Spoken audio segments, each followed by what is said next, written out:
ሰላም የተወደዳችሁ ቅዱሳን እንኳን በደህና ወደ ምሕረት ቻናል መጣችሁ። ከዚህ በመቀጠል ከሀገር ውስጥና ከሀገር ውጭ ወዳገኘነው ዜና እናልፋለን። ተከታተሉ። በመጀመሪያም ርዕሰ ዜና፣ አዲስ ለተመረጡ የካውንስሉ አመራሮች አቀባበል ተደረገ። ተጽዕኖ ፈጣሪ ባላደራ መጽሐፍ ተመረቀ።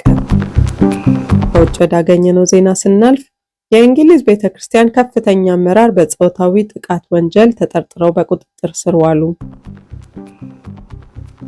አሁን ወደ ዝርዝሩ እናልፋለን። አዲስ የተመረጡ የካውንስሉ አመራሮች አቀባበል ሲደረግ የቀደሙትን አመራሮች ደግሞ በምስጋና ሽኝት ተደርጎላቸዋል። ይህ የኃላፊነት ሽግግር የጸሎት መርሃ ግብር የተካሄደው በአዲስ አበባ መካነ ኢየሱስ ሲሆን ብፁዕ ካርዲናል ብርሃነ ኢየሱስ ሱራፌል የኢትዮጵያ ካቶሊካዊት ቤተክርስቲያን ሊቀ ጳጳሳትን ጨምሮ ሊቀ ትጉሃን ቀሲስ ታጋይ ታደሰ የኢትዮጵያ የሃይማኖቶች ጉባኤ ጠቅላይ ጸሐፊ እንዲሁም መጋቢ ታምራት አበጋዝ የአዲስ አበባ የሃይማኖት ተቋማት ጉባኤ ዋና ጸሐፊ እና ጥሪ የተደረገላቸው እንግዶች ተገኝተዋል። በመድረኩም ፓስተር ዶክተር ጌትነት ለማ ዛሬ ላይ ለመድረስ አባቶቻችን ብዙ ዋጋ ከፍለዋል፣ እኛም የእነሱን አርአያነት እንከተላለን ብለዋል። ለቀጣይ ዓመታት የካውንስሉ ፕሬዝዳንት በመሆን የሚያገለግሉት ቄስ ደረጀ ጀንበሩም ወንጌል ሳይሸቀጥና ሳይቀየጥ የተሻለ ነገር ለቀጣዩ ትውልድ ለማስረከብ ተግተን እንድንሰራ ጸልዩልን ብለዋል። መንጋውን በትህትና መንፈስ እንድትመሩ እመክራለሁ ያሉት ብፁዕ ካርዲናል ሲሆኑ ሊቀ ትጉሃን ቀሲስ ታጋይ ታደለ በበኩላቸው በተሰጣችሁ የአገልግሎት ዘመን ልባችሁን ለጌታ ከፍታችሁ በታማኝነት እንድታገለግሉ አደራ ለማለት ወዳለሁ ብለዋል። የቀደሙ አባቶች በመስዋዕትነት ያቆዩትን ታሪክ አዲሱ አመራር በጽናት እንዲያስቀጥል አደራ ማለት ፈልጋለሁ ያሉት ደግሞ መጋቢ ታምራት አበጋዝ ናቸው። በነበረው መርሃ ግብር ከምስረታው ጀምሮ ካውንስሉን በፕሬዝዳንትነት ያገለገሉትን ቄስ ዶክተር ዮናስ ይገዙንና ሐዋርያው ዮሐንስ ግርማን እውቅና ሰጥቷል።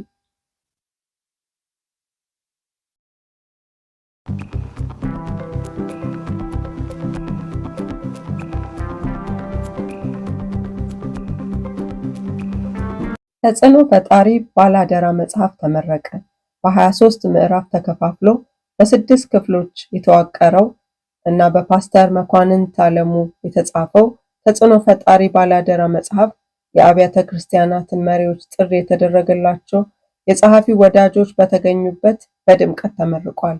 345 ገጾች ያሉትና አደራን ከመቀበል እስከ ማስረከብ በሚገባ የሚተነትነው ነው የተባለለት ይህ መጽሐፍ ከዚህ ቀደም በላስ ቬጋስ የተመረቀ መሆኑን ይህ ደግሞ ለሁለተኛ ጊዜ የተመረቀ መሆኑ ተገልጿል።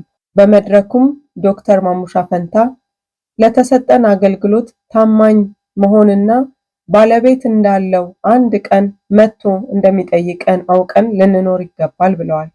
ከቀደምት አንባቢዎችም ጋሽ ንጉሴ ቡልቻ ባላደራ ማለት ሀብትም ባለቤትም ያለው ነገር ለባለቤቱ እንዲመች እንዴት አድርገን እናስተዳድረው የሚለውን የሚያሳይ ነው ብለዋል። የመጽሐፉን አርትኦ የሰራው ወንድም በርናባስም ባላደራ መሆን ያለ ቦታችን እንዳንገኝ የማንቂያ ደውል ነው ብለዋል። የቀድሞ ወንጌላውያን ቤተ ክርስቲያናት ህብረት ፕሬዝዳንት ፓስተር ጻዲቁ አብዶም ሰው ሁሉ የኔ በሚልበት ዘመን ባላደራ እንደሆነን የሚያስታውሰን መጽሐፍ ነው ብለዋል።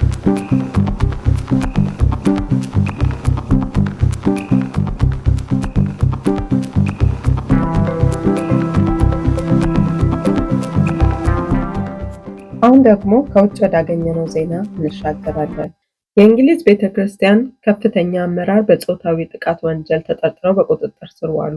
በእንግሊዝ ቤተክርስቲያን ቸርች ኦፍ ኢንግላንድ ውስጥ በከፍተኛ የኃላፊነት ደረጃ ላይ የሚገኙት የሊንከን ጳጳሱ ራይት ሬቨረንድ ስቴቨን ኮንዌይ በጾታዊ ጥቃት ወንጀል ተጠርጥረው በፖሊስ ቁጥጥር ስር መዋላቸው ተሰማ። እንደ ሊንክሻየር ፖሊስ መግለጫ ከሆነ የ68 ዓመቱ ስቴቨን ኮንዌይ በቁጥጥር ስር የዋሉት ከፈረንጆቹ 2018 እስከ 2025 ባለው ጊዜ ውስጥ ተፈጽሟል የተባለውን የጾታ ጥቃት ክስ ተከትሎ በሚካሄድ ምርመራ ነው። ጳጳሱ በቁጥጥር ስር ውለው ምርመራ ከተደረገባቸው በኋላ ጉዳያቸውን በውጭ ሆነው እንዲከታተሉ በዋስ መፈታታቸው ታውቋል። የሊንከን ሀገረ ስብከት በበኩሉ ባወጣው መግለጫ ጳጳስ ስቴፈን ኮንዌይ በብሔራዊ የጥበቃ ቡድን የቀረበባቸውን ቅሬታ ተከትሎ እንደ ቤተ ክርስቲያን አሰራር ደንብ ጉዳዩ በሚመለከታቸው የመንግስት የህግ አካላት እንዲታይ ተደርጓል። እስከዚያውም ድረስ ግን ከስራ ታግደዋል። ጳጳስ ስቴፈን ኮንዌይ ከ2023 ጀምሮ የሊንከን ጳጳስ ሆነው እያገለገሉ ሲሆን በተጨማሪም ከ2014 ጀምሮ የእንግሊዝ የሃውስ ኦፍ ሎርድ አባል ናቸው። እርሳቸውንም በታገዱበት ወቅት የግራንታም ጳጳስ የሆኑት ኒኮላስ ቻምበርሊን የሀገረ ስብከቱን ስራዎች በኃላፊነት እንደሚመሩ ታውቋል። ይህ ከፍተኛ የቤተ ክርስቲያን መሪ ላይ የቀረበው ክስ ተቋሙ ከዚህ ቀደም ከደረሰበት መሰል ጾታዊ ጥቃት ቅሌቶች ለማገገም ጥረት እያደረገ ባለበት ወቅት መሆኑ አዲስ ድንጋጤ ሆኗል። ዘገባው የክርስቲያን ፕሪሚየር ኒውስ። የምህረት ቻናል ተከታታዮች ለዛሬ ያዘጋጀንላችሁ ዜና ይሄን ይመስል ነበረ። ከኛ ጋር ስለነበራችሁ እናመሰግናለን። ሰብስክራይብ፣ ሼር፣ ላይክ ማድረግ አትርሱ። ተባረኩ። ሻሎም